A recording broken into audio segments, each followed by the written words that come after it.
Seja bem-vindo à STP-TV, a sua nova televisão disponível em www.youtube.com, canal STP-TV, e também em facebook.com STP-TV.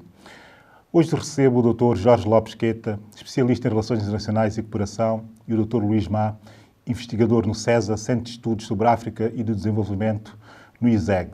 Juntos, todos, vamos tentar propor um debate que tem que ver com a cooperação e os novos caminhos da cooperação. Mais à frente vou receber em estúdio o Dr. Patrício Trovoada, ex-primeiro-ministro de São Tomé e Príncipe. Como habitualmente, juntos analisaremos a atualidade do mundo e do país e, sobretudo, muito focados em África e nos seus assuntos. Para já, fica uma breve reportagem e depois voltaremos, que é para o debate que propomos. Cooperação, no contexto da economia e sociologia, é uma relação baseada na colaboração entre indivíduos ou organizações no sentido de alcançar objetivos comuns, utilizando métodos mais ou menos consensuais. A cooperação opõe-se, de certa forma, à colaboração e mesmo à competição. Contudo, o desejo de competir com outros do mesmo grupo, no sentido de obter um estatuto mais elevado, é por vezes considerado como catalisador da ação cooperativa. Da mesma forma, os indivíduos podem organizar-se em grupos que cooperam intensamente e internamente e, ao mesmo tempo, competem com outros grupos. Qual é o futuro da cooperação? Quais os caminhos a seguir? Que rumos e alternativas se colocam? É isso que vamos debater na emissão de hoje da STP-TV. De volta para a conversa com os meus convidados. À minha direita, como disse, o Jorge Lopes Queta, guineense. À minha esquerda, Luís Má, moçambicano, português, chinês, Luís Má. Uma mistura. Enfim, eu devo parar por aqui, não? E vamos ver se conseguimos, enfim, criar aqui uma dinâmica de conversa que possa levar aos nossos telespectadores meia dúzia de ideias que sejam úteis para compreender a evolução que o fenómeno de cooperação tem tido nos últimos tempos. Eu costumo começar por pensar a cooperação como ela é vista atualmente, sobretudo, enfim, quando falamos de relação cooperativa, digamos. Cooperativa, enfim, esse conceito pode ser complicado de enquadrar aqui. Mas, enfim, relação cooperativa, insisto no conceito, apesar de duvidoso, entre o Sul, nós, africanos, e os outros Suls, não é? América Latina, América do Sul, o Pacífico, a Ásia, enfim, todo o Sul e o Norte a altura desenvolvido. No caso africano, do meu ponto de vista, inicia-se essa cooperação de forma organizada e estruturada. Isso é a minha perspectiva, e depois já abriremos o debate no sentido dela ser contestada ou não pelos meus convidados. Talvez, eu acho que o ponto inicial dessa relação começa primeiro com a afirmação da democratização, da transição democrática em grande parte dos países africanos, e depois com uma tentativa de propor uma condição para uma cooperação estruturada e com futuro na Cimeira Franco-Africana de Le Beau, em 1991, com o célebre discurso do presidente François Mitterrand, em que condicionava o desenvolvimento e até a cooperação mais eficaz ao facto dos países africanos terem e deverem ter uma democracia desenvolvida e altamente desenvolvida, e posteriormente já antecipar o aparecimento da NEPAD a um discurso que eu acho que é um discurso marcante do presidente Bill Clinton na África do Sul, na cidade do Cabo, que é o célebre discurso em que ele propõe Trade Not Aid, em 1998, também no encontro com diversas personalidades africanas na África do Sul. E depois disso vem o ato constitutivo da União Africana. Aqui já é a África reagir de forma organizada no sentido de melhor potenciar a cooperação com o Norte. Logo a seguir, temos também, em 2001, a constituição da NEPAD, que é uma estrutura africana feita por africanos, já dentro, ou a pensar já na constituição da União Africana, fazer a transição da Organização da União Africana para a União Africana, e a NEPAD já com uma série de mecanismos que, de facto, quase que pressionam os países a democratizarem-se para mais e melhor potenciarem a cooperação. O salto definitivo, do meu ponto de vista, é o aparecimento da China, que põe isso tudo em causa. Põe essa questão da relação sul-norte e dessa questão da dependência de grande parte dos nossos países relativamente aos fluxos de ajuda pública ao desenvolvimento dos países do norte para o sul. Vem a China e, de uma forma ou de outra, positivo ou não positivo, do meu ponto de vista, fica a meio, vem e abre todo um horizonte de novas discussões, de novos debates, mas, sobretudo, de novas formas de pensar e fazer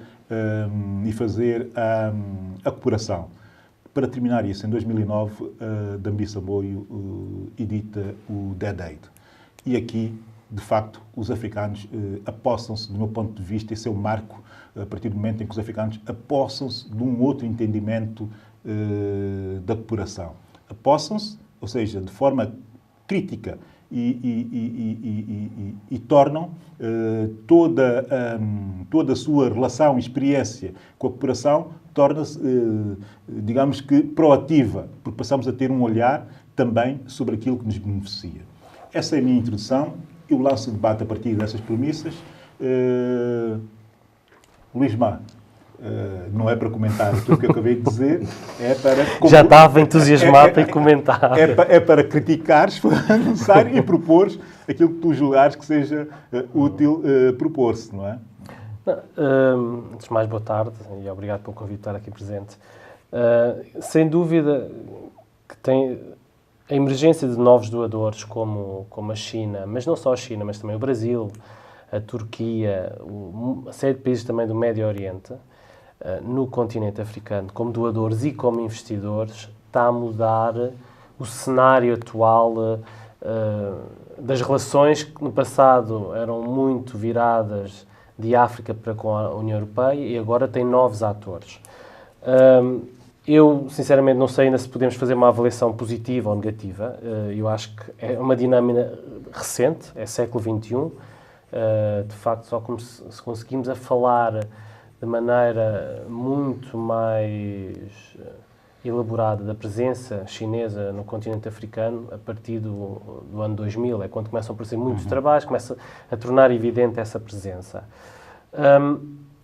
O que se sente é que, claramente, quem trabalha a nível académico, se fala agora, é o que se chama, finalmente podemos falar de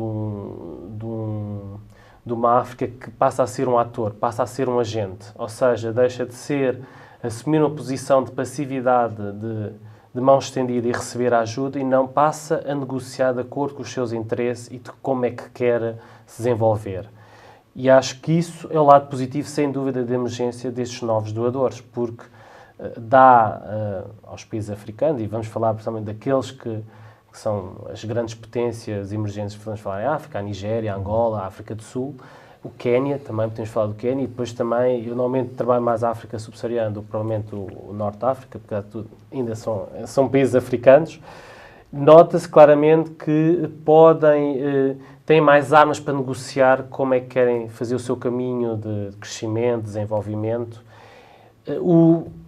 O caso angolano é o mais interessante nesta altura, porque também começa a aparecer mais trabalho. Aliás, este ano foi lançado um livro de uma investigadora sul-africana chamada Lucy Corkin. Precisamente o tema em inglês vamos dizer, no fundo, é como é que Angola soube negociar as linhas de crédito com a China. E claramente vê-se que o governo angolano foi muito inteligente nas negociações com a China, para desconstruir aquela imagem que se foi criando muito no Ocidente, digamos assim, nos países mais desenvolvidos, que a China iria... a relação China com uma série de países africanos era exatamente igual. Eu acho que a África também mudou muito. A visão que os europeus, os americanos provavelmente têm da África ainda é moldada por um passado colonial. E as coisas mudaram muito. Eu acho que ficava por aqui. Depois podemos focar na questão do comércio, da ajuda, entramos mais... Faz sentido voltarmos para essa parte, que tem muito a ver com a questão da parceria, que passa a ser muito um conceito que entra dentro daquilo que era o conceito tradicional e clássico de cooperação. Jorge, comentários ao meu atrevimento?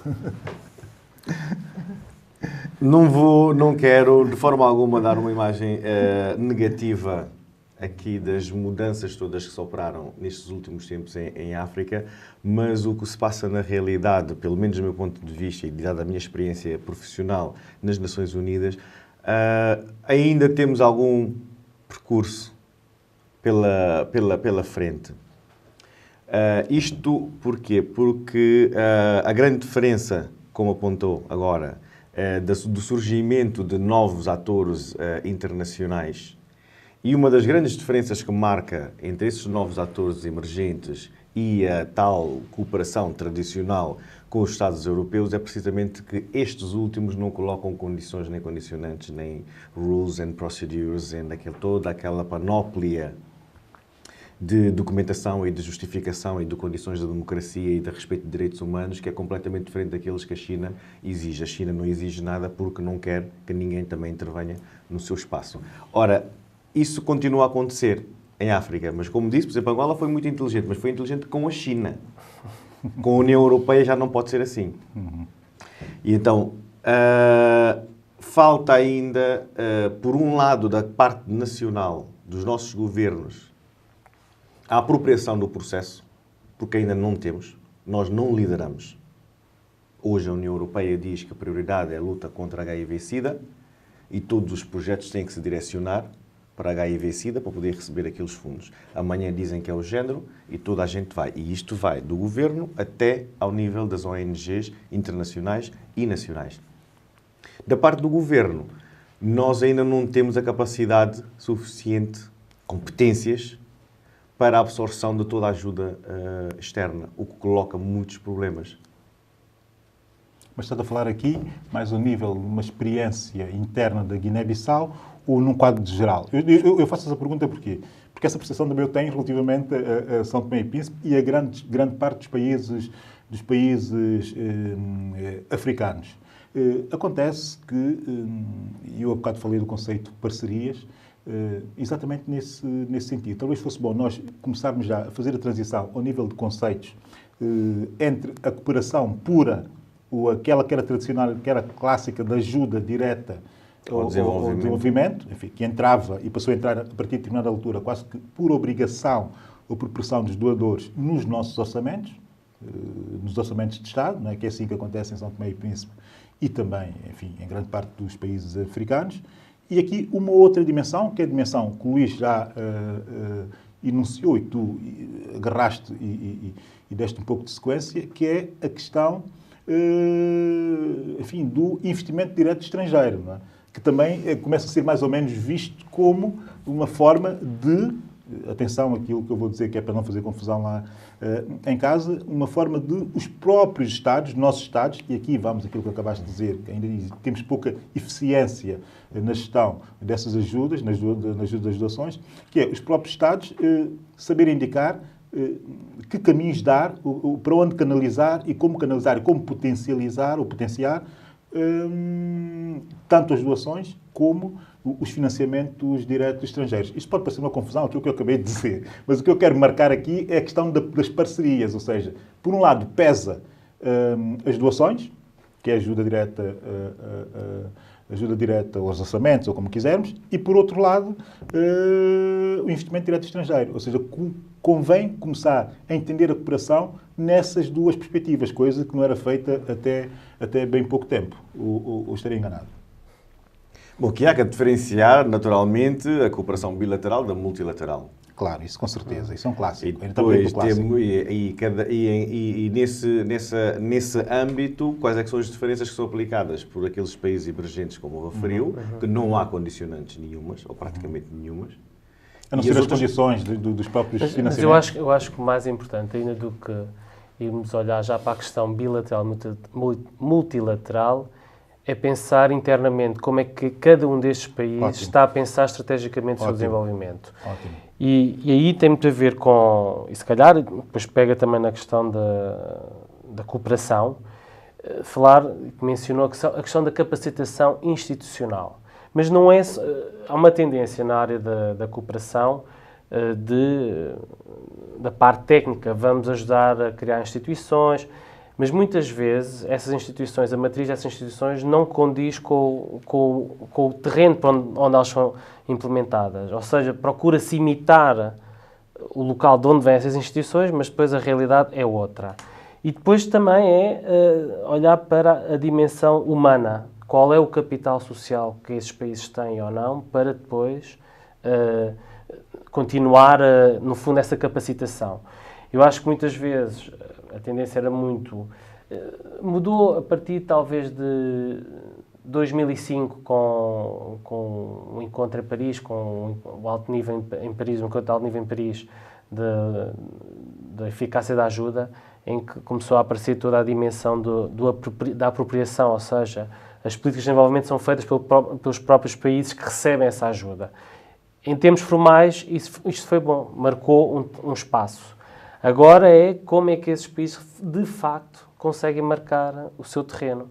E aí entramos na dimensão mais política de toda a cooperação, e acho que, sem dúvida, o que distingue os novos dos velhos doadores é a questão das condicionantes. No entanto, eu acho que os europeus, principalmente, já estão a aprender e estão a mudar muito a sua cooperação, precisamente por causa da emergência destes novos doadores. No sentido, por exemplo, como está a fazer o Reino Unido, como está a fazer a Holanda, como já fazem começaram os australianos, os canadianos vão fazer, em que a cooperação deixa de ser, a sua cooperação internacional deixa de ser um departamento independente e passa a integrar-se na parte comercial.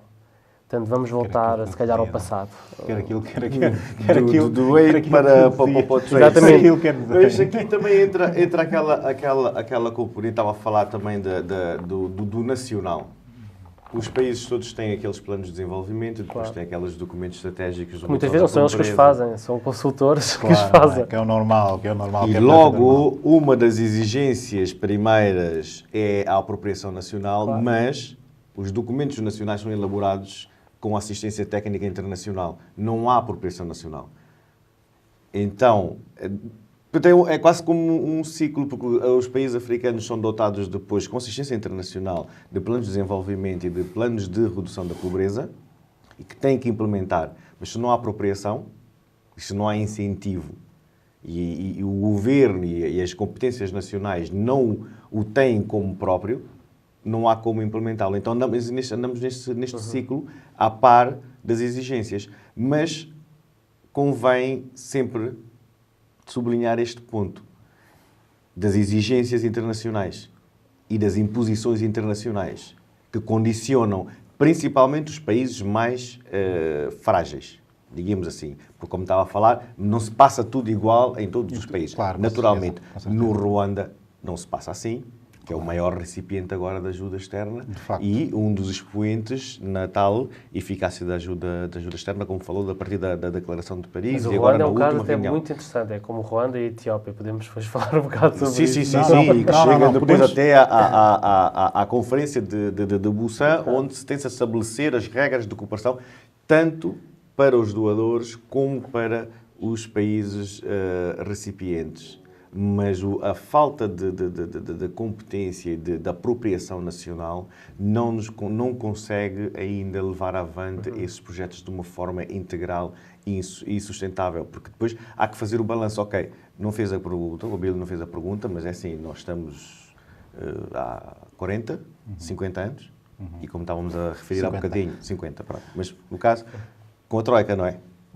Está aqui há 3 anos, e agora qual é que seria a nossa reação, por exemplo, se dizemos que a Troika está na Guiné, por exemplo, neste caso específico, há 40 anos? É verdade. Portanto, a cooperação está a mudar. E temos sabido viver mal, diga-se passagem, em muitos aspectos, com isso, mas a verdade é que é um exercício de resistência. E há bocado, o Luís Maia deu aqui, primeiro começou com Jorge, a dar o exemplo de Ruanda, e o Luís Maia puxou, e muito bem, a questão, o modelo etíope. O caso da Etiópia é um caso curioso, porque lendo imensa literatura sobre teorias de desenvolvimento e algumas análises até sobre modelos de desenvolvimento, a Etiópia apareceu sempre como um muito bom aluno do Banco Mundial e do FMI. E toda a gente achava, ou considera que o Banco Mundial e o FMI que são uns cancros dos modelos de desenvolvimento com sucesso. Mas o caso da Etiópia é um caso verdadeiramente curioso. Porquê? Porque a relação com o FMI foi uma relação mais ou menos pacífica, até ao ponto do próprio FMI e o Banco Mundial, sobretudo o Banco Mundial, indicarem muitas vezes a Etiópia como bom aluno, em muitos momentos, como bom aluno das instituições de Bretton Woods. Luís, tu que és um especialista do Pacífico e do Índico, diz-nos mais qualquer coisa sobre isso. Hoje em dia, quem tem analisado a questão do desenvolvimento e crescimento em África olha muito para os casos do Ruanda e da Etiópia, e do Ghana também. O Quénia é mais... é também falado, mas claramente do Ruanda e da Etiópia, porque, precisamente pela dicotomia, ou seja, estamos a falar de dois países onde a democracia não é um facto, não é tal como a entendemos. São dois países onde temos partidos únicos com bastante força a dominar o sistema político, e que temos uma situação não só de crescimento económico, mas também de desenvolvimento social. É preciso dizer, é verdade. Depois temos outros casos, como o Ghana e o Quénia, que são democracias que não deixam de crescer, mas que todo o sistema é mais complicado em termos políticos. Pronto, é o caos democrático, mas é a democracia. Mas também não deixaram de crescer, também não deixou de haver desenvolvimento social.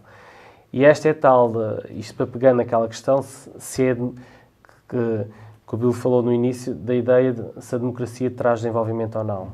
E aí vamos então para o caso asiático, e podemos falar claramente de exemplos como a Coreia do Sul, Taiwan, quer dizer, a China não está nesse processo, mas Coreia do Sul, Taiwan, a Malásia, passaram por 3 décadas de crescimento em regimes autoritários, mas que foram regimes autoritários que procuraram garantir uma série de direitos sociais e económicos à população. As coisas não são assim tão simples, há razões também para isso, claro. Não é? Eu acho que vai variando. Eu acho que o Ruanda também pode ser um caso especial, porque é um país que sai de uma guerra civil tremenda e, portanto, há um caminho diferente de desenvolvimento que não se pode aplicar a outros países. A Etiópia também é um país que eu diria, eu também acho que o caso da Etiópia, talvez no continente africano, e corrijam-me, em termos de identidade nacional, em termos de construção do Estado, da nação, sempre foi muito presente. Eu lembro de ler, no princípio do século XX, como a Etiópia olhava para o Japão, porque o Japão foi o primeiro país fora da esfera ocidental, chamamos não branca, a ascender a um nível de competição com esses países. E houve muitos países a nível mundial, que não europeus, que começaram a olhar para o Japão. E a Etiópia foi um desses países. Portanto, provavelmente há também uma questão histórica que pode explicar todo este caminho da Etiópia como nação. Não, são muito coesos. Efetivamente, os etíopes são muito coesos. E esse paralelismo com o Japão faz-me lembrar aquela... Enfim, essas coisas que nós africanos temos muito, né? Acontece muitas vezes que aparece algum iluminado, no caso da Etiópia, Haile Selassie, e tentou, de facto, fazer uma réplica etíope olhando para a direita ele tem uma tese, ele fez uma tese até sobre isso.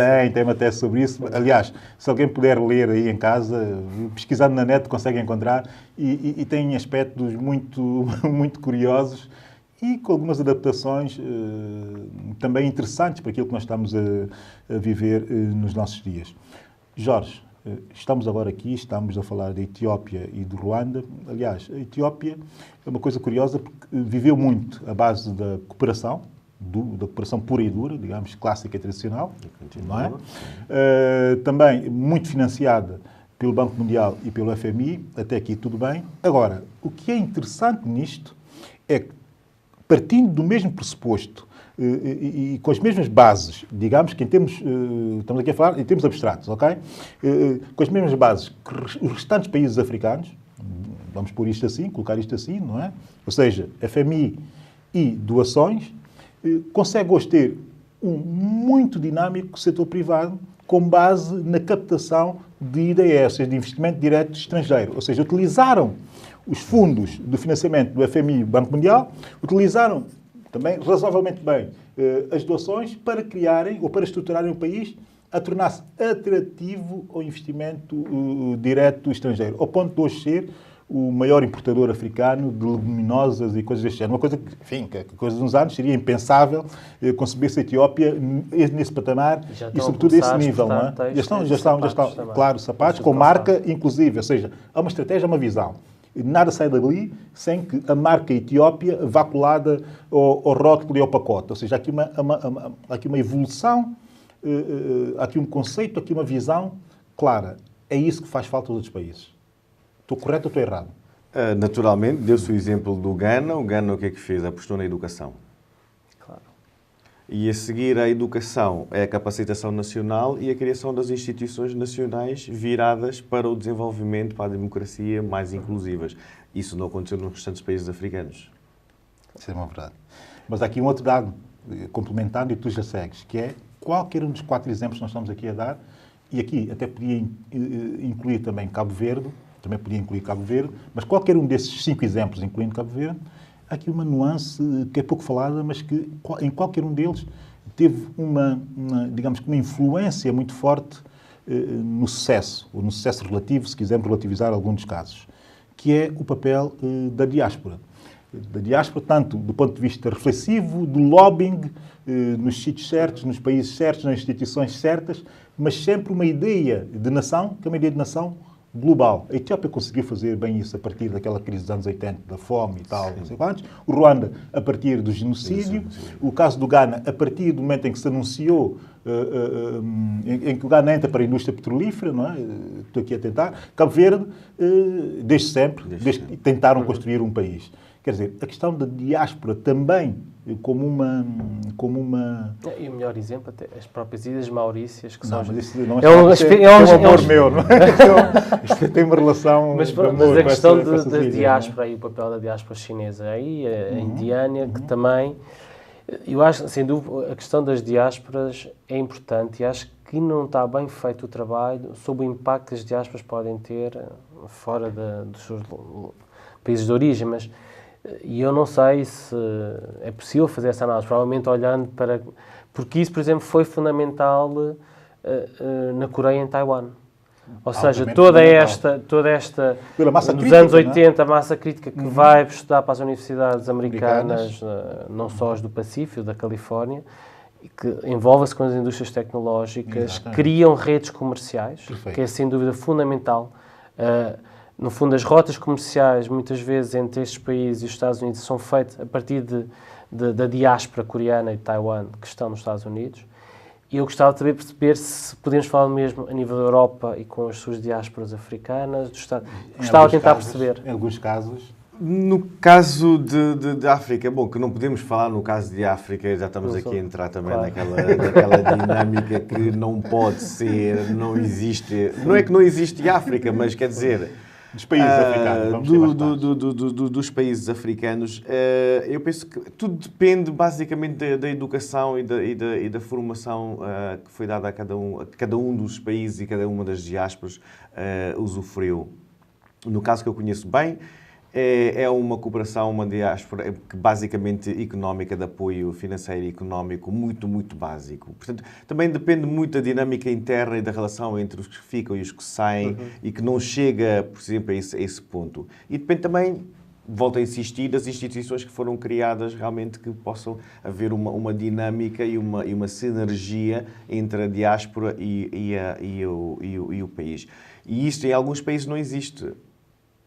Não existe. O desencontro de perspectivas é enorme.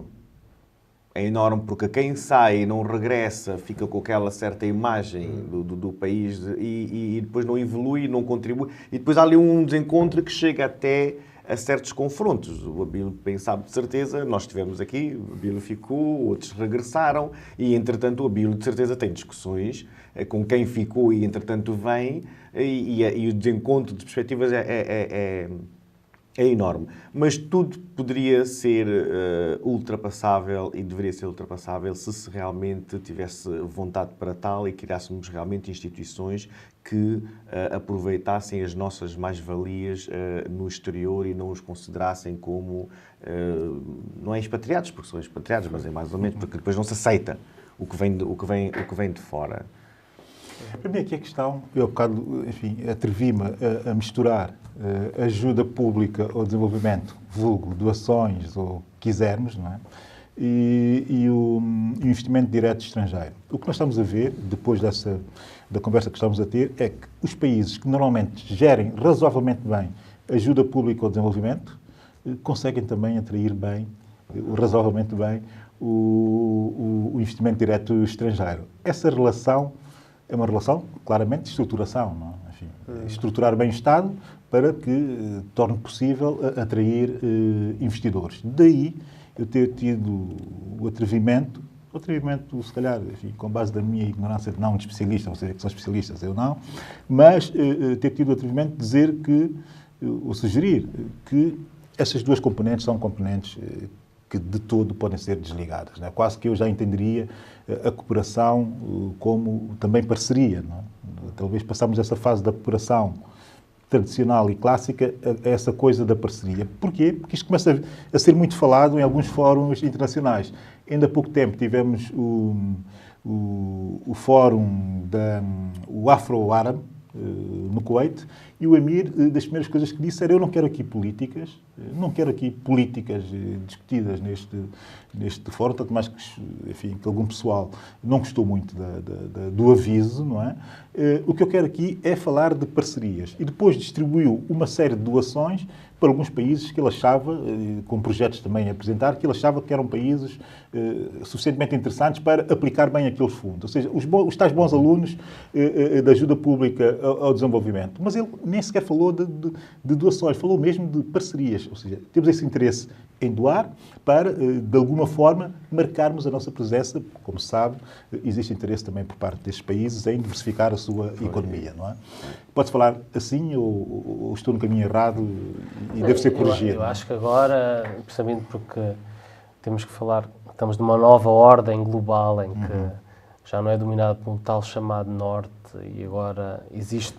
Eu acho que essa divisão Norte-Sul se calhar já não faz sentido hoje em dia. Se calhar também a ideia de Sul-Sul também já não faz muito sentido para mim. Nada.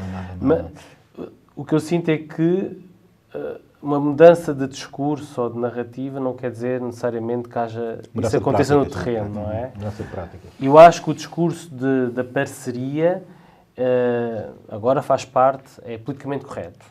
Tudo é uma parceria. Acho ótimo, uma maravilha. Agora depois vamos negociar o que é que será essa parceria. Exato. Acho que tudo isso. O que me parece bastante interessante, e pegando na história do investimento direto estrangeiro, e isso já é também outra tendência, um novo caminho, podemos falar da cooperação, que é finalmente pensar que o setor privado tem um papel neste caminho da cooperação e desenvolvimento. Daí que eu ter dito há bocado o facto de países como a Inglaterra ou a Holanda estarem novamente a repensar a sua cooperação e juntá-la à questão comercial, tal como faz a China, faz o Japão, faz a Coreia. Nenhum deles deixa de fazer isso. Quando eles fazem tal ajuda ao desenvolvimento, muitas vezes é através da concessão de financiamentos a empresas coreanas, japonesas, chinesas para irem para algum país africano, para algum país da América Latina. O que eu acho é que o setor privado ainda, ele próprio está à procura de um papel dentro desta questão da cooperação, do desenvolvimento.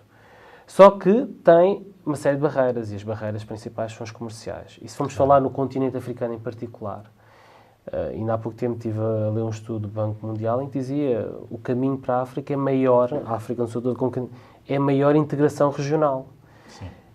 E aqui não podemos evitar a questão política. Claro. Muitas vezes isso é a questão. Abrir as fronteiras em uma série de países africanos é uma coisa complicada. Luís Mato está a dizer uma coisa curiosíssima, e aqui deixo também já mais um caminho, mas do lado africano, que foi o facto de, em determinado momento, dois países, Ruanda e Uganda, terem verificado que não conseguiam financiar o seu sistema de saúde. E então, o que é que começaram a fazer? Quer dizer, foram financiar-se em fundações privadas, normalmente associadas, como é óbvio, a grandes multinacionais, não é? Enfim, no caso da Microsoft e outras. E o que é que fizeram?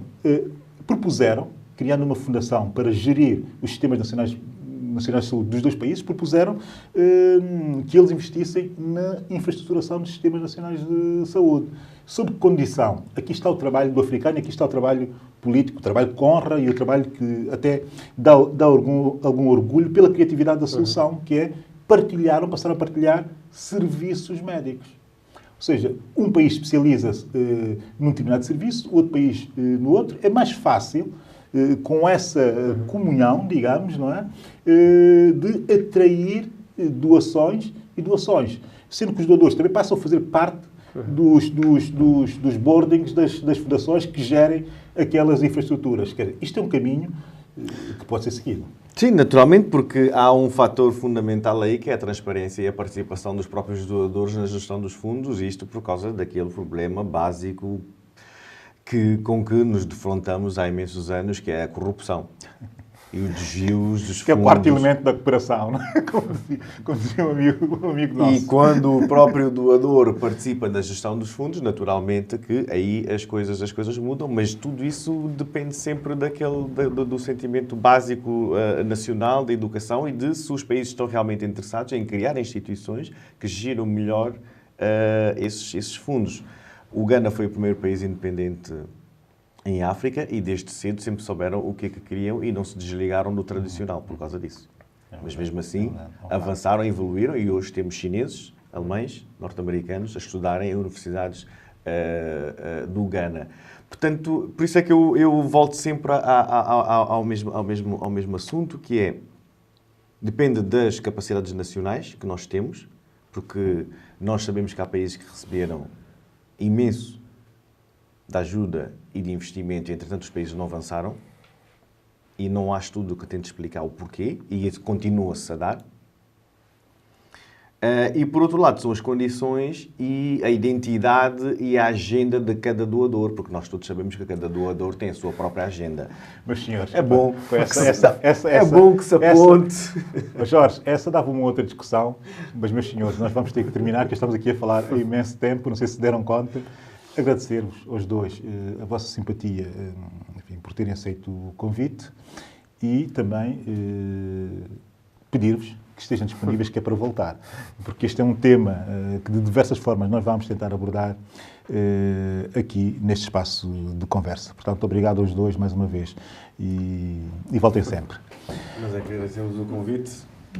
Já de seguida, fique atento à análise da atualidade por Patrício Trovada, e comigo vamos dar aqui um olhar genérico e amplo sobre assuntos que têm marcado a atualidade mundial. Patrício Trovada já está connosco para os habituais comentários, a realidade mundial, africana e também são tomense.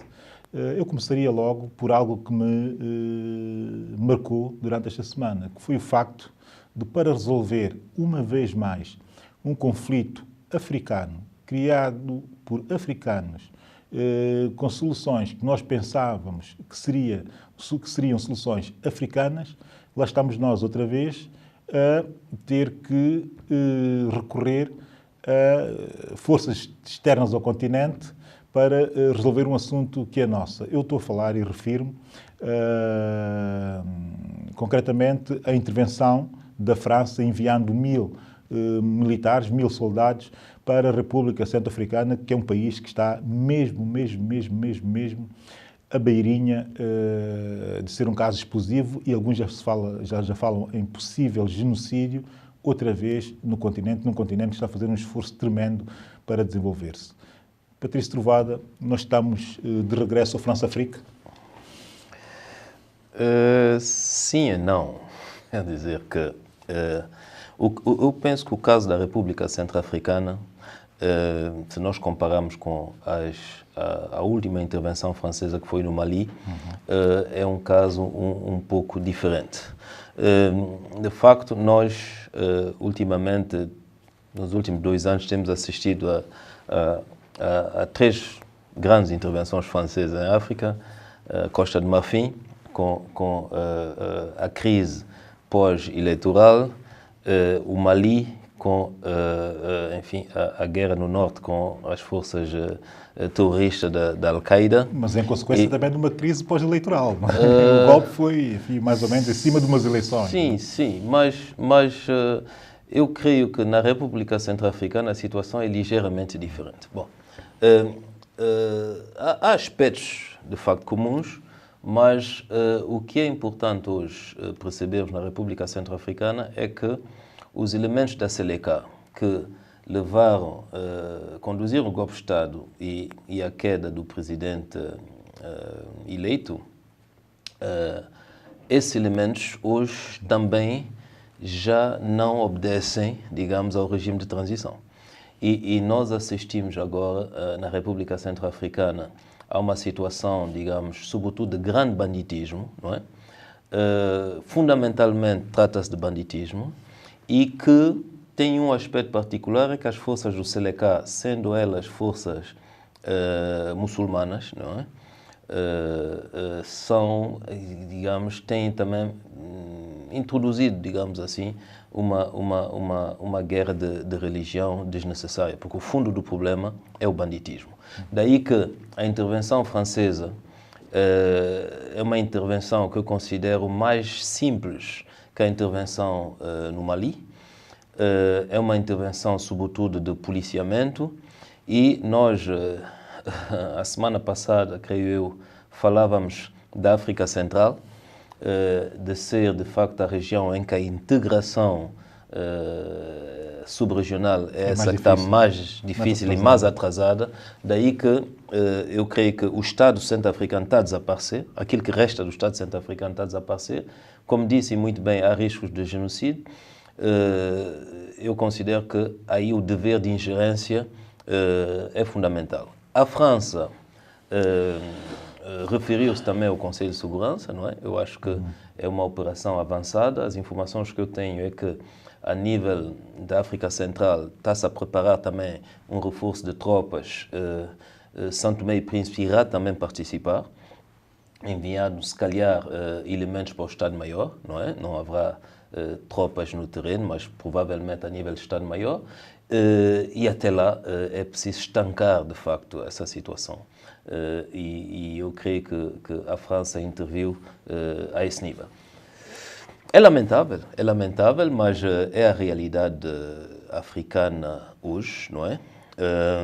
Temos exércitos em muitos países que parecem estar virados para a ordem interna do que para operações externas. O que é estranho, é muito estranho. Muito estranho. Daí que quando há uma operação desse tipo além fronteiras, devemos recorrer a outras potências, é o caso da França. Daí que eu digo um pouco da França-África, porque é evidente que o facto da República Centro-Africana ser uma ex-colónia também teve o seu peso na intervenção francesa, mas também, eu acho aí também um direito de ingerência internacional quando, de facto, estamos à beira de um genocídio. A doutrina da proteção da própria cidadania, faz todo sentido neste caso. Ainda em seguimento a isto, tivemos esta semana algo relevante, que nos é bastante próximo por 10 mil razões. A verdade é que em Angola as coisas não estão calmas e, de repente, a oposição anuncia que vai abandonar o Parlamento. É um ato, também já dito pelos partidos de oposição, um ato, digamos que transitório, mas saem em protesto com as diferentes reações do poder angolano relativamente às manifestações de protesto que as oposições angolanas e alguma também já a sociedade civil começa a esboçar nas ruas de Luanda. Patrício, suponho que tenha seguido ou esteja a seguir a situação. Como ver essa atitude da Casa CE, da UNITA e dos outros partidos mais pequenos angolanos? Como analisar isto? Como analisar com preocupação, como é óbvio, não é? Porque é um país que nos é muito próximo e é-nos bastante querido. É uma reação, enfim, política, normal, que cabe aos partidos da oposição. enfim, delinear qual é a estratégia da oposição que querem seguir. Houve esse último caso lamentável, com mortes de pelo menos dois elementos que estavam a manifestar ou a preparar manifestações. O que é importante é que se esclareça aquilo que aconteceu, não é? E que não haja impunidade, não é? Bom, isso é que é o mais importante, sabe? Na operação de segurança, de manutenção da ordem, pode acontecer esse tipo de situações. O que é fundamental aqui é que não se deixe a ideia de que existe uma caução, digamos, para esse tipo de atos, não é? O governo, as autoridades angolanas têm que apurar todas as responsabilidades e agir em consequência para que, de facto, se possa toda a gente ficar com a certeza que o Estado de Direito Democrático em Angola funciona e que ninguém está acima da lei e não há ditadura da maioria, não é? Isso é que é importante. Há aqui uma coisa que eu acho interessante, que é, ainda neste mês vimos o presidente Eduardo Santos tomar uma atitude muito clara, relativamente a acontecimentos de meses atrás, em que também tinham sido assassinados, sejamos claros, não é? Dois ativistas de partidos da oposição. E o Presidente foi claro, mandou instaurar o processo, houve despedimentos, sanções, reações e processos a decorrer na Procuradoria, segundo se sabe até agora.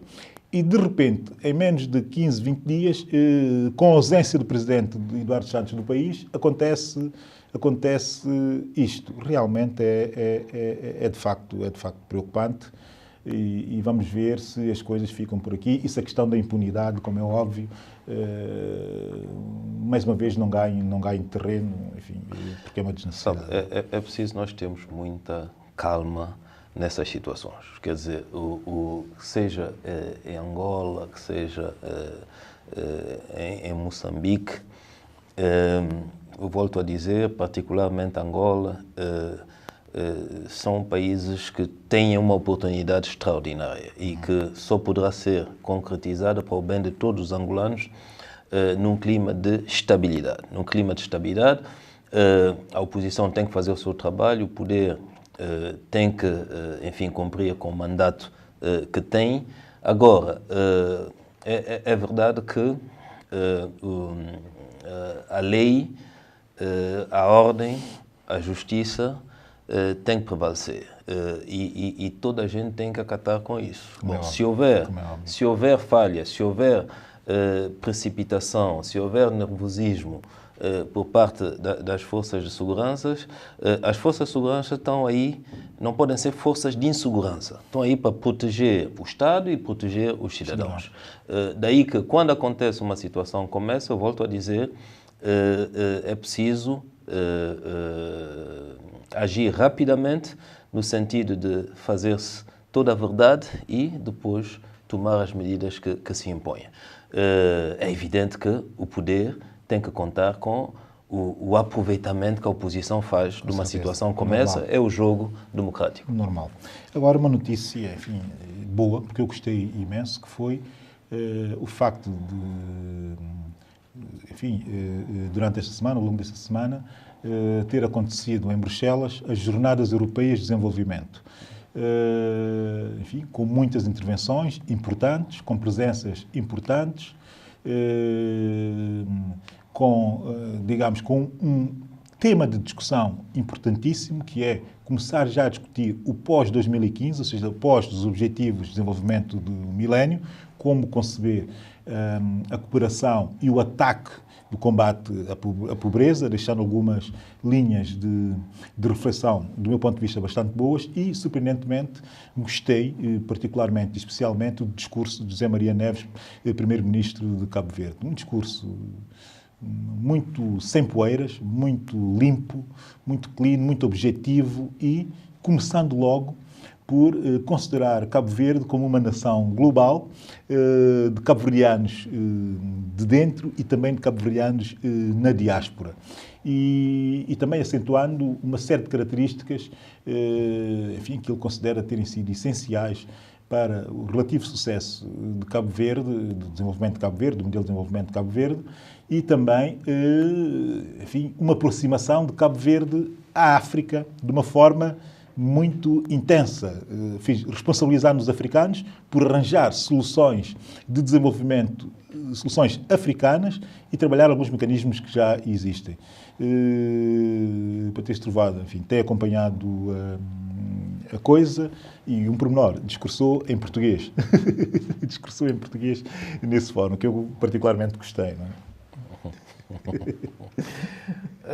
Bom, esse fórum é interessante, mas como disse, os objetivos do milénio são para 2015. Estamos aqui há menos de 2 anos e, de modo geral, poucos países, de facto, alcançaram os objetivos do milénio. Em França, acho que em África, Cabo Verde, Ruanda e pouco mais. Sim. Daí que, se nós vamos fixar novos objetivos, eu creio que é preciso rever um pouco e tal como se vê esses discursos sobre o desenvolvimento, não é? Bom,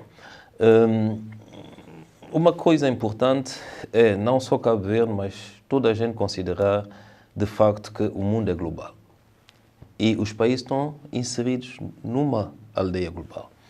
E que há determinados temas que são temas que dizem respeito a toda a gente. O meio ambiente é um tema que diz respeito a toda a gente. E o meio ambiente é fundamental quando estamos a falar de sustentar, digamos assim, as nações e o ser humano. Tema muito falado durante toda a conferência. Nós temos um outro problema, que eu acho que é o conceito de ajuda ao desenvolvimento. Eu preferia um conceito hoje de ajuda ao investimento. Não é? Bom, porque, de facto, não é?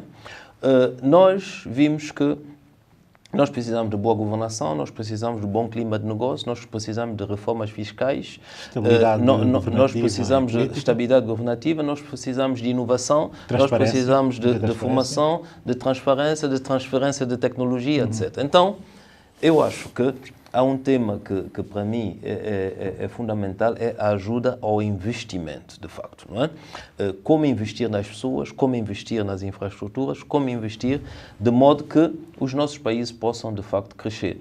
Daí que eu creio que a União Europeia faz o seu trabalho, a África tem que assumir as suas responsabilidades, as Nações Unidas têm a sua cota à parte, o diálogo com as instituições financeiras é fundamental. Quer dizer, há uma série que eu chamo sempre de micro-reformas que têm a ser feitas para que isso tudo possa avançar.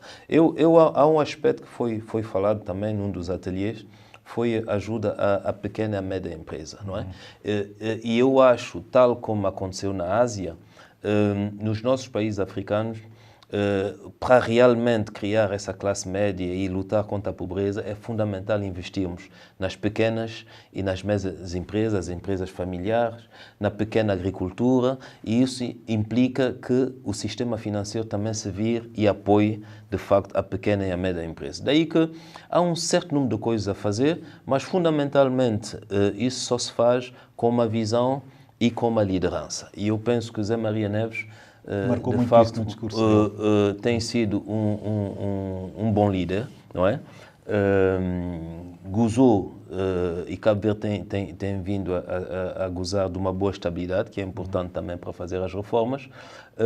Temos alguns bons líderes africanos. A liderança é fundamental, mas, sobretudo, também o diálogo global e políticas globais e micro-reformas. Grandes anúncios nunca dão grandes resultados. Isso também é verdade. Agora, tudo o que disse e tudo que nós já discutimos e debatemos hoje aqui no programa, há 2 novos fatores que, do meu ponto de vista, são fundamentais também para fazer essa ajuda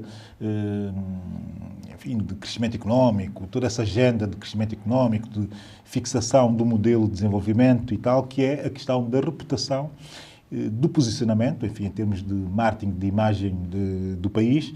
E nessa perspectiva, parece que Dubai ganhou a Expo 2020. Isto pode ser bem usado pelos africanos que estão a fazer agora o seu arranque, digamos, atrás do desenvolvimento, atrás do crescimento económico. Isso podem os africanos usar isso em seu benefício para imporem uma reputação, uma imagem, eu acho que posicionar-se? sim. Eu acho que sim. É preciso, não se consegue, digamos, existir sem fazer um trabalho de imagem, de promoção, não é?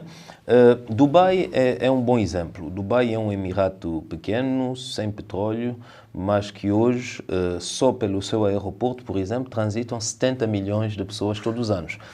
Daí que eu acho que foi uma boa coisa Dubai ganhar a Expo 2020, porque é um verdadeiro hub entre a Ásia, a Europa, a África e, evidentemente, o Médio Oriente. Eu penso que, olhando para São Tomé e Príncipe, nós temos aqui alguns modelos que temos que estudar, que o nosso governo, aliás, estudou muito bem, que é o modelo de Singapura e o modelo de Dubai, não é?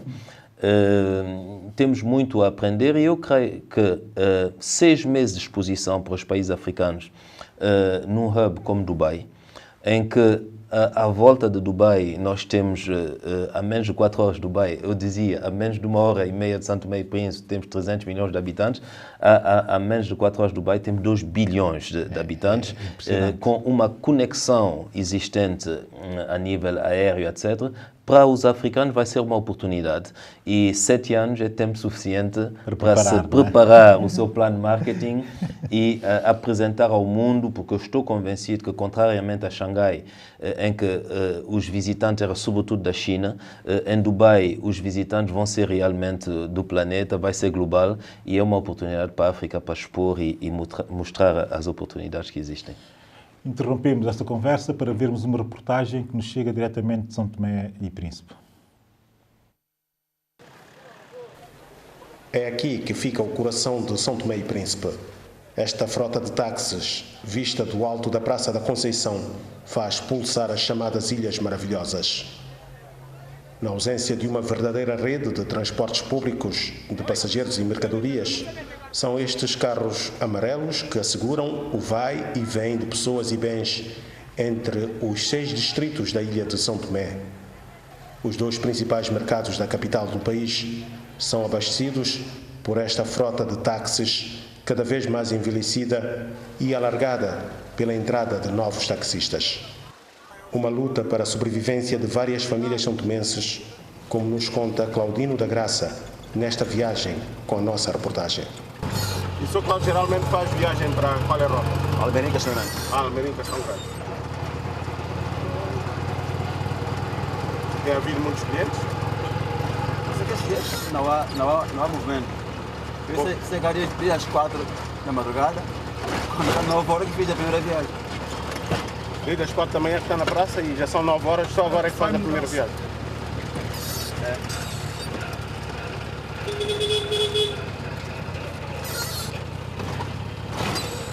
Pai de 7 filhos, o Sr. Clau, como é chamado entre os colegas, é taxista há 18 anos.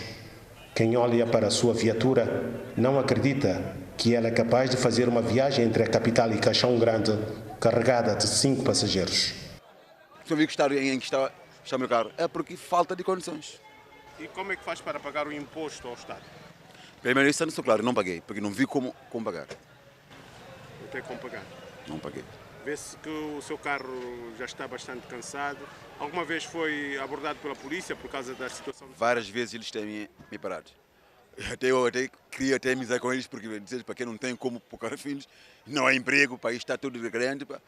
Uns me passam, uns param, pedem as coisas que eles podem pedir e vão embora, porque acham que o país não há como, ele não tem como arranjar o melhor. E assim estou nessa morna, dia a dia. Mas nunca foi multado?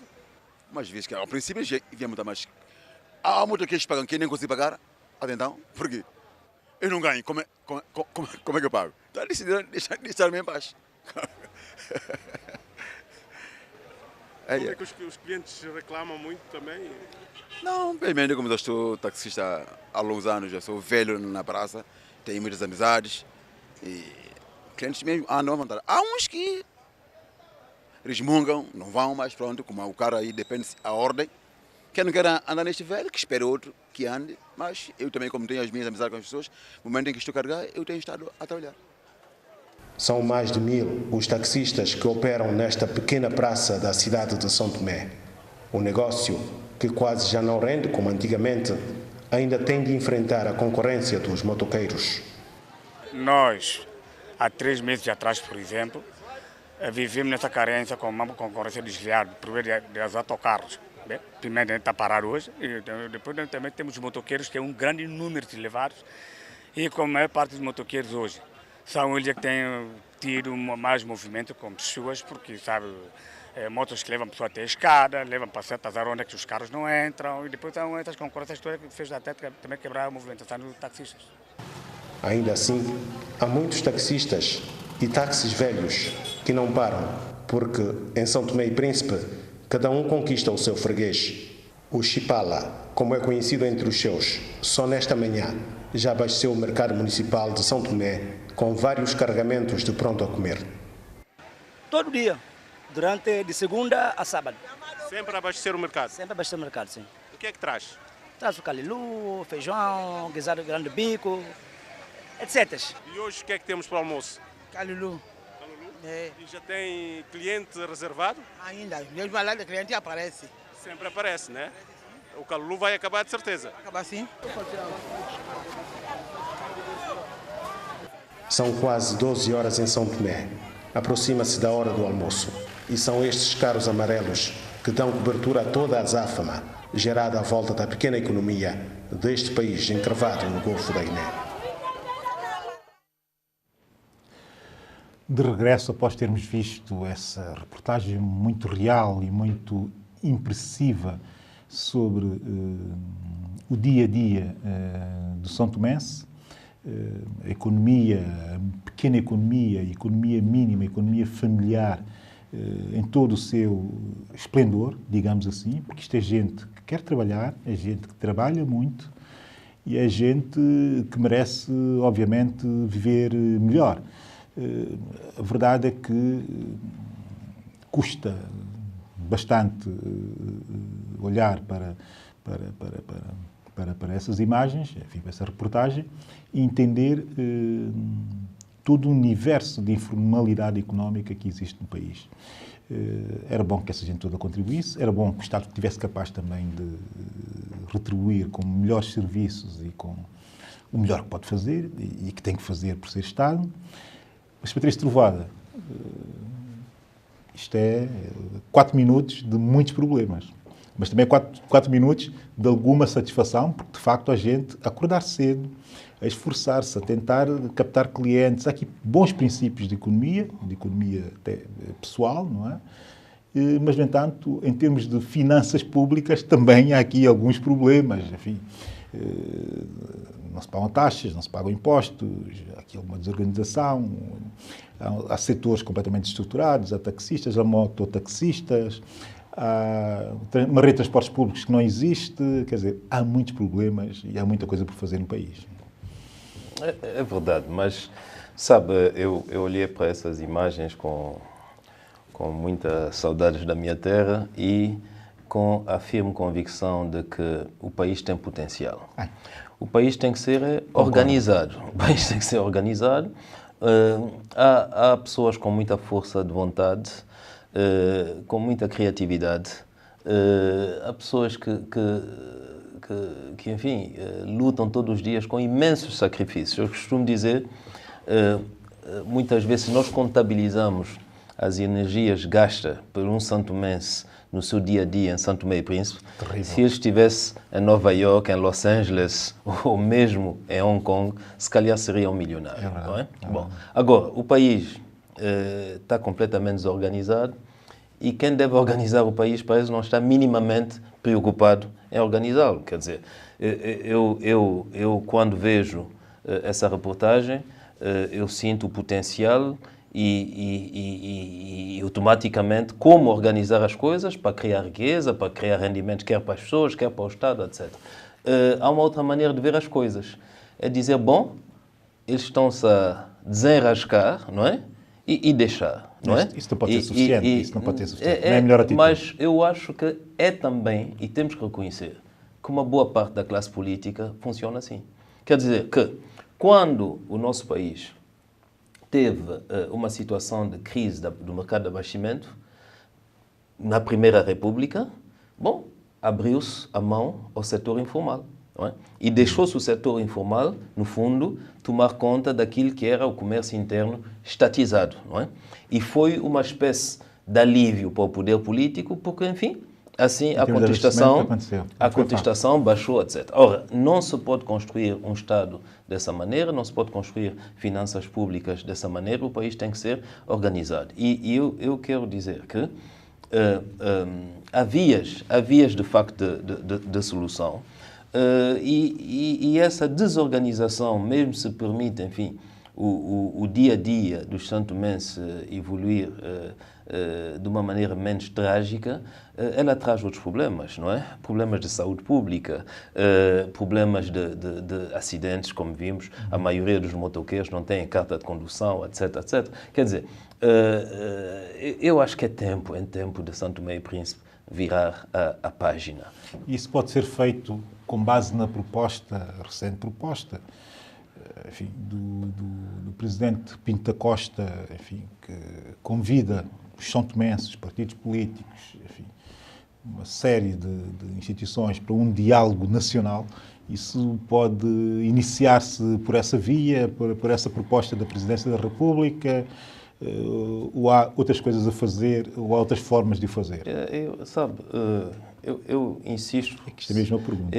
Sim, mas eu insisto na boa-fé na política e eu penso que os políticos têm que ter um pouco mais de consideração pela sociedade e o povo. O que é que se passa? Nós temos em São Tomé e Príncipe um povo que já abriu os olhos, né? Quando o país estava numa crise profunda, com a ausência no Parlamento de 26 dos 55 deputados da República, o presidente Pinto da Costa disse que, na altura, estava tudo normal, que o país e as instituições estavam a funcionar de uma maneira normalíssima, não é? 12 meses depois, em que, quando assistimos a participação do ADI no Parlamento, não é? Não há nenhuma situação excepcional que poderia justificar que, à margem da Constituição e das instituições, se tenta criar alguma coisa para o diálogo nacional, sobretudo sob o controle do Pinto da Costa, porque esse encontro foi muito mal preparado, não é?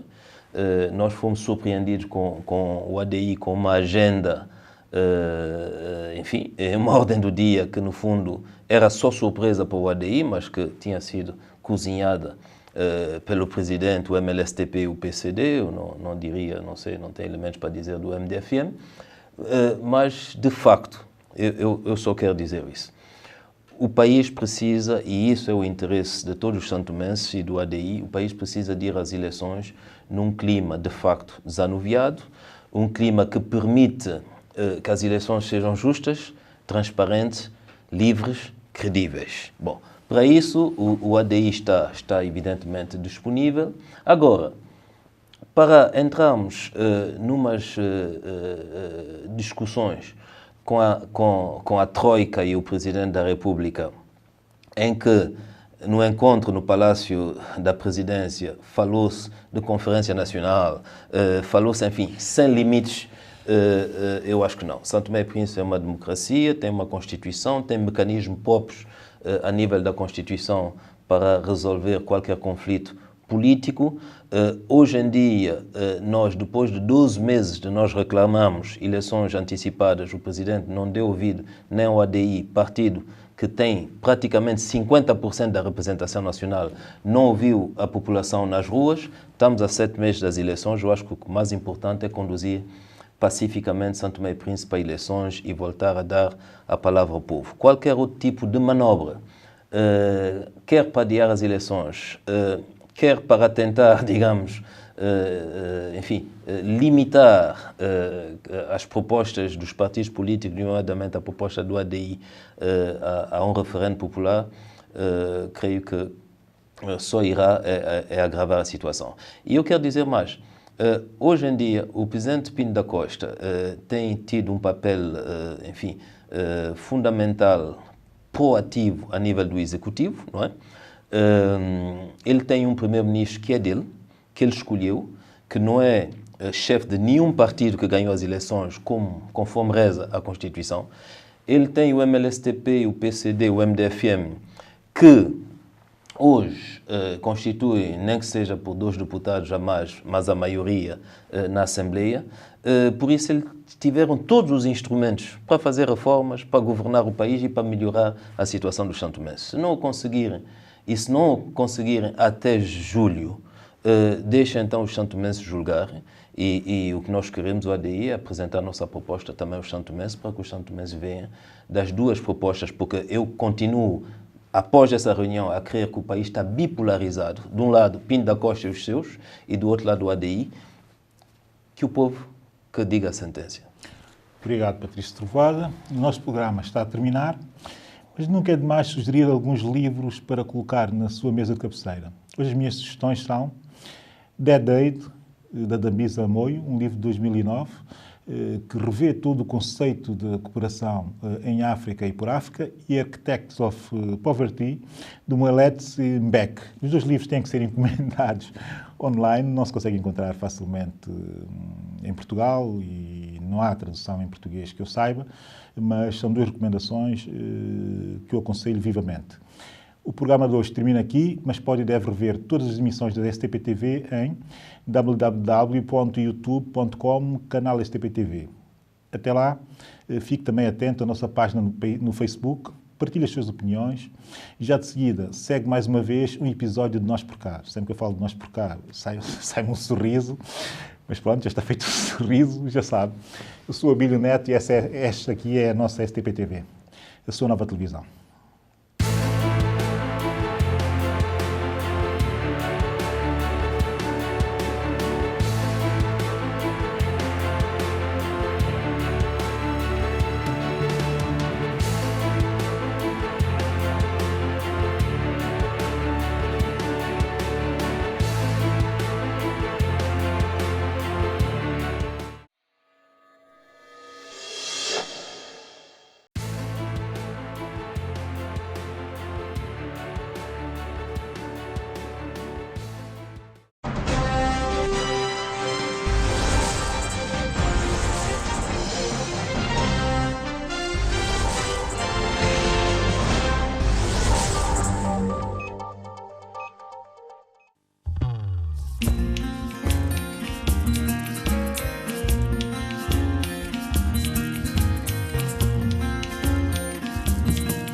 Comecei com café na Dominifa.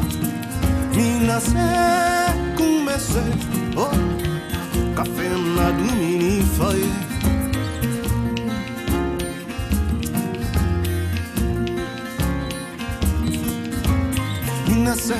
Comecei, café na Dominifa.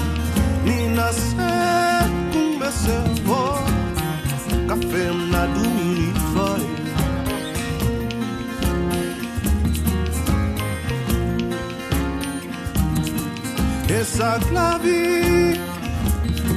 Essa clave, mas mina essa clave, mas o dengue você, mas o dengue você, Katina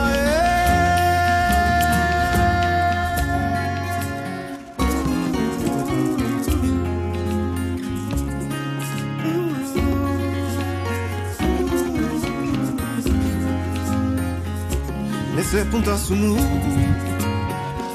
Chiquasa capoçai Sumu só se vê na flamada chifa.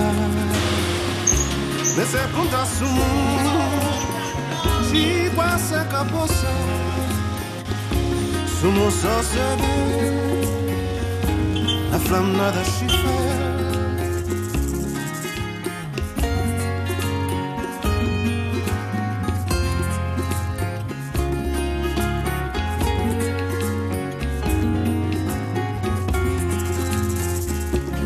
Não ficamos nem mundo se sonhou. Não ficamos nem mundo se Bateiro! Bobufa. Ah, freguesa, manda 5 meio aqui para cada um aqui. No meio para toda a gente aqui. Ah. Acertei? Já viu. Eba, uma meio. Vice. Deixa aqui desse lado. Passou. Freguei lá para copo, né? Não, freguei essa fudo. Copo salimpo. Bom fim, né? Doce, né, freguei? Que? Escopo. Bom fim. Epa. Escopo, Chile, moço. Tá por meter copo agora, tá também. São ladrão. Que qual? Lá foi mais. Boaço. Epa. Moço. Moço. Moço. Dambisca, fã. Dambisca, moço. Bobo. Qual botei? Mas tá subindo, fã? Não. O problema é que é mais nada. Saia. Agora, Saia. Goro. Qual a qualidade? Não não zero, mesmo. Sobe ele, partido. Nada. Ah, gosto. L'excellent. Não quero nem esclofone, não quero tomar vinho. Esclofone, é bom. Blanche Catila non letleti. Fica, meu pai. Blanco, qual foi bu? Sorry, que qual? Só está que quatro bater. Take the picture. Que qual? Não.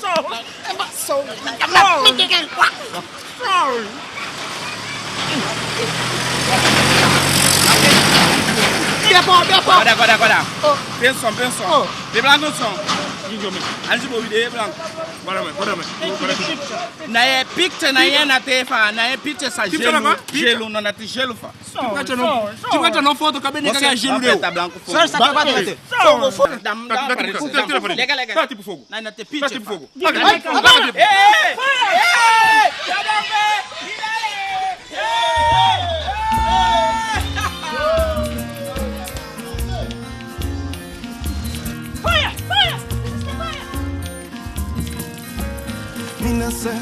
Comecei com café na dominfa. Comecei café na dominfa. Pizza. Aparelho. É sabor. Pizza. Falei pra ser pizza, blanco mas não bacana não.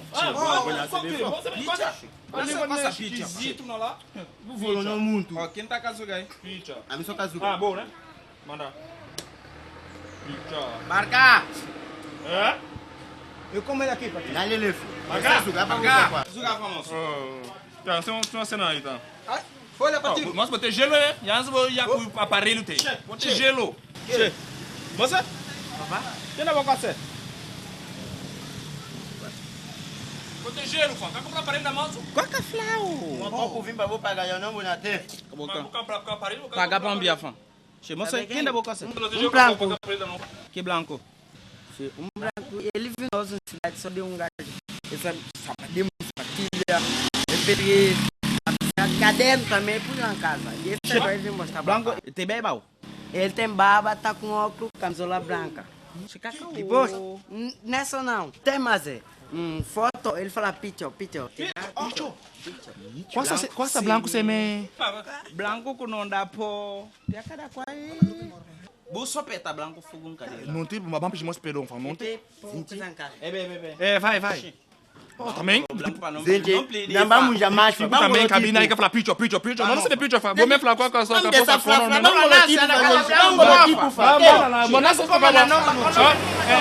Vai, começa. Vai. Mano, bebe uma bebida. Bota BT?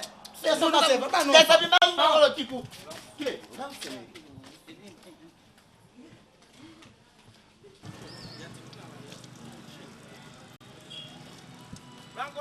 Ei, amiga!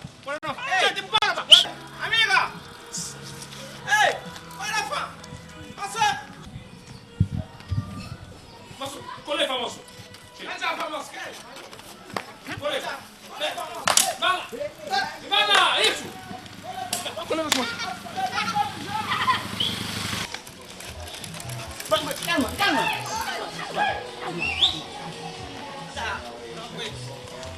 Me con nói. Sorry. Give me my camera. Yeah, aparelho, boy. Give me my camera. Pode não, branco. Pode não. Pedi perdão. No comprendo. Não, pode não. Ah, sorry. Okay. Vamos tomar uma meio na labaço. No comprendo. Vamos na labaço, vamos. Vamos, pode não. Mas como você colhe bicicleta assim, quando você vota safuna, você vai não participar? Moço, como não ganha? moço, você faz split. Gente, cadê essa não com fome? Na cada não com comer, porque quando ninguém cubi, nem cubi, nem te eu com a dinheiro, cazude nem com comer. Na cada não é chimefa, na franada. Nada chimefa, mas você faz split bem. Bora no blanco. Bom blanco. Blanco é? Passa, para cá, blanco. Pergunta se tem mama. Freguesa! Ó, freguesa! Traz aqui o meio aqui para o homem, pá! Um é para o homem, pá! Vem como meio aqui para o homem. Tá só, pode sentar. É, escabe coesão! Com saco branco, né? Um homem na sucre.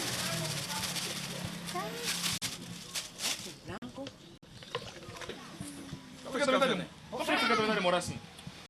Leguei bico viva. Escabifa! Que? Sabe como é sabe? Essa nisa. Eu comprei café butismo. Kuna butismo. Branco primeiro, branco chilhar quando? Isso é vinho da Palma. Bom qual? Vinho da Palma. Freguei? Não compreendo. Freguei? Não compreendo. Bebê. Freguei? Viste? Não se sabe que a bebê não está pagando o fogo. Ah, não deixa eu pagar fo. Freguei como? This is shabu. Very good. Como? Shabu? Não, esse é good. Não, esse é vinho pé, mas freguei. Como? This is the shabu? Shabu? Good. Shabu? É o quê? Blanco, Shabu? Como?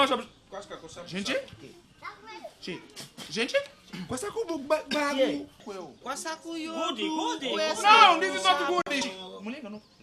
This is not good. Mas eu vou ensinar em inglês, né? This is good naughty. Não, tá bom. Não, bebê. Não good. Gelo. Não good. Gelo. Flega como flega fe não flegonha che. Vinho de sapi com Freguei. Não desceu. Já sabe então só café com a Stefan. Mas freguei. Qual freguei? Freguei. Não bi comigo. Não. Freguei também café com você. Not good. This is bom não. This is not good. Não, bebê. Não. Não Passa para não. Freguei, quando não tá só café. E onde que sai com a buti, sabe? Oxalá. Não tá só com a buti, e onde sai com a buti, sabe? Fela. Olha, os anos que a minha butizado. Como viram, não espantam os turistas. Bom, hoje a nossa reportagem decidiu entrevistar 2 caros cidadãos nacionais que frequentaram uma escola e atualmente são, quer dizer, um é aluno e outro foi aluno dessa mesma escola. Portanto, vamos entrevistar aqueles cidadãos e para ver o que eles têm a dizer sobre a nossa sociedade. Vamos ver. Bem, muito boa noite, meus caros ilustres compatriotas da República das Bananas. É com imenso prazer que eu convoco esta conferência de imprensa para expandir os meus sentimentos, as questões que nos afligem. Bem, existe um caro cidadão, aluno de uma escola, que tem convocado conferência de imprensa, isto talvez porque tenha as pessoas às suas mãos disponíveis, quero dizer de que este aluno tem portado muito mal. E este aluno esquece que ele é repetente. E um aluno, quando é repetente, ele sabe que ele tem que portar bem, senão ele poderá perder o seu ano letivo novamente. E como é certo, ninguém quer perder o ano letivo, né? Então eu quero pedir a este aluno que é para ele portar bem, senão a escola poderá lhe punir. Quer dizer, o senhor está querendo dizer que o tal aluno não pode estar a dar suas entrevistas e a falar à toa, ou não é isso? E tem falado muito à toa. Eu, em minha casa, com minha família, para dizer, quando eu ouço certas entrevistas, eu enervo, parto vários copos de raiva. E depois outra coisa, mais tarde ele liga para mim a pedir desculpas. E depois eu sempre tenho isso a dizer-lhe, você vai pagar meus copos? Ele diz, eu vou pagar os copos. Mas o problema não está só em copo. Ele fala algo que um gajo fica chateado, um gajo perde a cabeça, um gajo vai querer morrer, pá. Muito bem, muito bem. Mas é notório que os antigos alunos daquela escola que o senhor está a referir, quer dizer, tinham uma vida boa, muita mordomia, bastante de casa, bons carros, e o atual aluno agora que o senhor está a referir, quando o senhor entrou à escola, cortou algumas mordomias dos antigos alunos. O que é que o senhor tem a dizer sobre isso? Quer dizer, esse aluno cortou algumas mordomias e ele fez muito mal de cortar, porque um gajo precisa de viver. Antigamente, um gajo tinha a nossa vida, percebe? E hoje eu não posso dizer que não há salário. Há salário, como antigamente havia salário. Mas o problema é alguns subsídios que, quer dizer, a gente... alguns subsídios que antigamente a gente, quer dizer, não vale a pena... Fala direto, havia alguns business que os antigos alunos faziam, né? Não é o business, eram os subsídios que quer dizer, provenientes... Bom, não vale a pena estar aí a falar coisas que o povo não quer ouvir, né? Mas com essa situação, o senhor acha que é necessário a moção de censura? Não é necessário uma moção de censura, é necessário uma porção de censura, porque são várias censuras. Este não precisa ser censurado, quer dizer, pluralmente.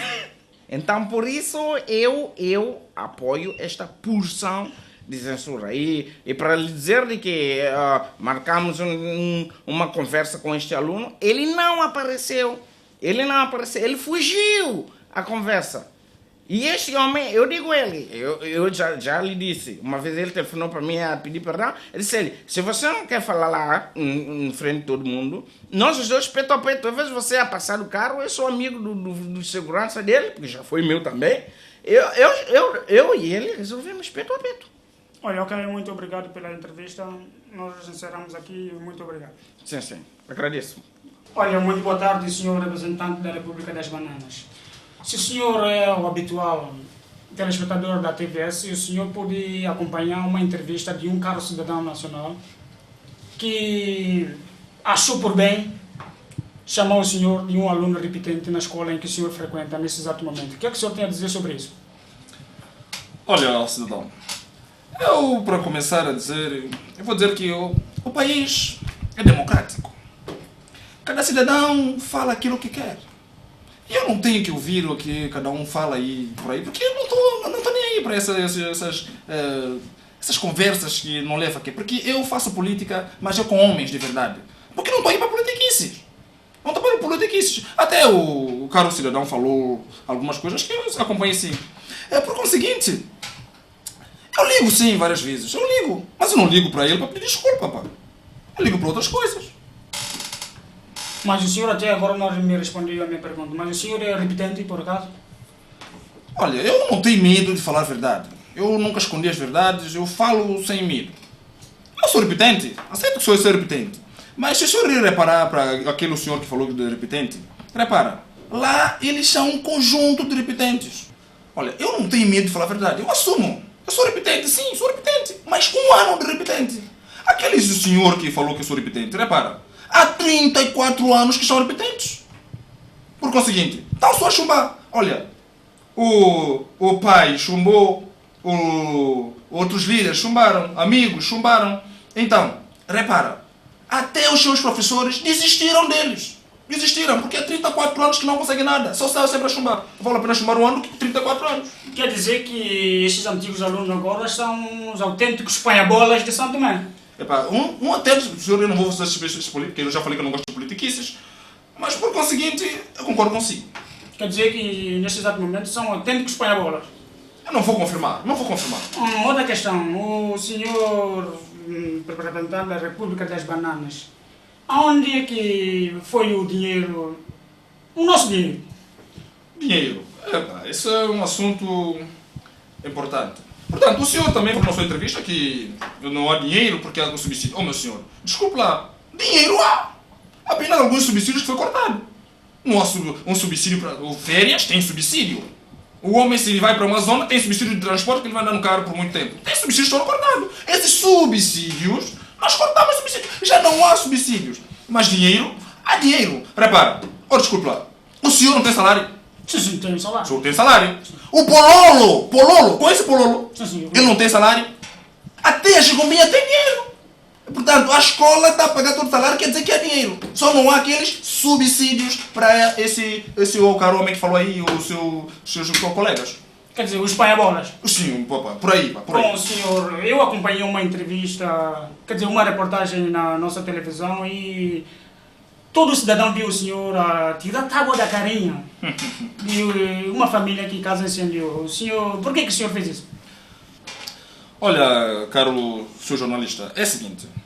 Eu só tenho que lembrar que nem todas as ações que uma figura pública faz, não é porque é para fazer por fazer. Eu só fiz aquilo porque estava vendo na televisão.